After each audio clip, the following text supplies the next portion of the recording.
Bonjour, bienvenue dans Itinéraire Bretagne. Nous sommes aujourd'hui au Cap Fréhel, dans les Côtes d'Armor. La Côte d'Emeraude, mais plus largement le littoral breton.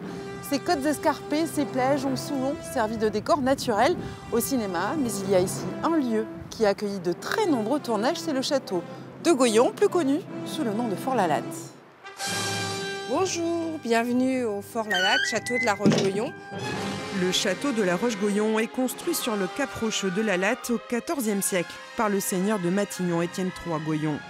L'époque, marquée par la guerre de succession et les épidémies de peste, explique la nécessité de se protéger et de construire des places fortifiées. Cette enceinte-là où nous sommes, c'est quelque chose d'assez particulier, ça s'appelle une barbacane. C'était le lieu où était concentrée une partie des soldats si la forteresse se faisait attaquer. Donc si cette partie tombait aux mains des ennemis, le reste du château suivait. Une barbacane, deux ponts-levis protégeaient ainsi la haute cour du fort où logeait le maître des lieux et ses gardes. C'était le lieu de vie en fait de la famille seigneuriale et des personnes qui travaillaient pour la famille seigneuriale. Donc ici vous avez le logis du gouverneur. Au départ c'était la maison seigneuriale. Le gouverneur plus tard c'était le chef militaire de la place forte. Donc en fait il faut savoir que le château de la Roche-Goyon c'était une sorte de fort avant l'heure. Au cours de sa longue histoire, la Roche-Goyon va être assiégée de multiples fois avant d'être abandonnée au XVIe. 2 siècles plus tard, Vauban en fait une place stratégique pour la défense de Saint-Malo. Et à la fin du XVIIIe, il abrite des révolutionnaires qui y construisent ce fourneau à réverbère. Son but, chauffer des boulets pour les envoyer sur les bateaux ennemis. Première chose à faire, c'était d'enfourner les boulets, ils étaient froids, ils faisaient 10 à 15 kilos. On fermait les portes de chaque côté. Alors une fois que le boulet était chaud, avait atteint une couleur rouge cerise, c'est le terme pour désigner la cuisson optimale de cette masse métallique. En fait, ça fait une couleur jaune orangé. Le canonnier ouvrait la porte ici et il devait extraire le boulet, ce qui n'était pas très commode, à l'aide d'un ustensile qui ressemblait à un grand tisonnier. Il le faisait glisser dans cette gouttière de pierre. Et une fois qu'il avait atteint la demi-sphère, qui était sans eau bien naturellement, il le prenait avec une pincette, c'est une pince qui ressemble à une grosse tenaille. Il logeait dans un instrument qui s'appelait la cuillère et après il partait vers les canons. En 1930, le château en ruine est racheté par la famille Jouon de Longrès, qui lui redonne sa splendeur d'antan et font du lieu un décor de cinéma idéal pour de nombreux films historiques et d'aventure. En 1963, c'est Claude de Givray qui vient tourner ici son film Un mari à prix fixe avec Roger Hanin et Anna Karina.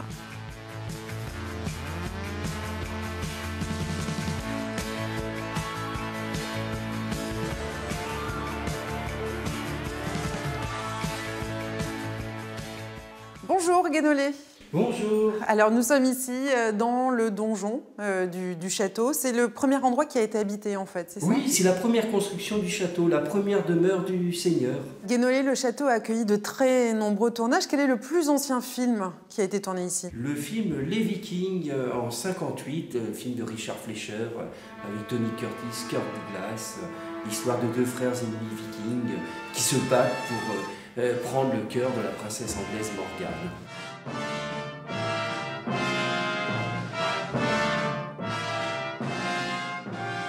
Qu'est-ce qui reste de ce tournage? Il y a eu pendant très longtemps un bélier qui était un bélier composite dans le chemin du fort, de nombreux décors jusqu'à la fin des années 60. D'ailleurs, certains visiteurs âgés nous en parlent beaucoup.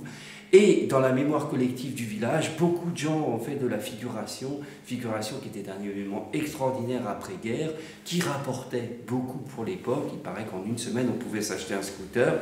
Il y avait pour toute la région plus de 2000 techniciens, acteurs et figurants. L'événement était extraordinaire. Les Vikings, c'est le premier film, mais d'une longue série en fait. Oui, au Fort-la-Latte, il y a plus d'une vingtaine de films. Alors, on ne peut pas tous les citer, bien sûr. Il va y avoir aussi Soirée extraordinaire avec de Roger Vadim, avec Jane Fonda. Il va y avoir le film Les Chouans, le film de Philippe de Broca avec Sophie Marceau, Lambert Wilson, Stéphane Fraisse. Et vous aurez aussi de nombreux films variés, comme un téléfilm, il faut le citer, en 2011, L'Épervier, l'adaptation de la bande dessinée éponyme. Alors justement, Guénolé, nous étions là, à France 3, pendant le tournage de L'Épervier. Je vous propose tout de suite de regarder cet extrait du reportage de Fabrice Leroy. Action. Une cavalière qui surgit du porche et court vers l'aventure au galop. Allez, ah, allez, wouh! Hey, clap de fin. Depuis quelques jours, le Fort Lalatte est fermé au public, mais il n'est pas pour autant abandonné. Une équipe de tournage a investi les lieux pour donner vie aux aventures d'un ancien pirate devenu corsaire du roi, l'Épervier, le personnage de bande dessinée créé par Patrice Pellerin. Un véritable coup de fouet pour le château. Ce n'est pas le premier film tourné ici, mais pour la première fois, les scènes se déroulent autant à l'extérieur qu'à l'intérieur. Allez, silence. Moteur. Moteur demandé. Ça tourne. Action! Me dire quoi, je sais déjà où je devine. C'est la statue qui était dans la tombe de mon grand-père. C'est cette maudite statue, ce maudit trésor. Hein? Sans doute allez-vous m'expliquer ce qu'elle fait en votre possession? Vous allez-vous répondre à ces questions devant la justice du roi? Une immersion dans des lieux chargés d'histoire, de quoi nourrir le jeu des comédiens, ravis de se plonger dans cette ambiance de cap et d'épée. Il y a toujours un petit quelque chose quand on sait que c'est des décors qui font déjà partie de l'histoire du cinéma.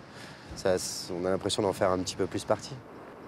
Accueillir des tournages de cinéma, c'est une sacrée aventure. Ça a des inconvénients, mais ça a aussi, j'imagine, quelques avantages. Ça contribue au rayonnement culturel du site, puisque nous, notre premier métier, c'est d'entretenir cet édifice, et c'est aussi de le faire partager en deuxième métier. Et l'ouverture au public va de soi, mais aussi l'ouverture vers le monde culturel aussi, dont le cinéma, la télévision font partie. Et du coup, c'est aussi une manne financière qui permet justement d'entretenir pour vous, c'est ça? Une manne financière, ça permet d'entretenir, d'avoir des perspectives autres que uniquement la visite. Non, c'est très intéressant. Merci Guénolé. Eh ben, c'était avec plaisir. Cet épisode d'itinéraire est maintenant terminé, mais si vous souhaitez le revoir, c'est sur notre site internet bretagne.france3.fr bien sûr.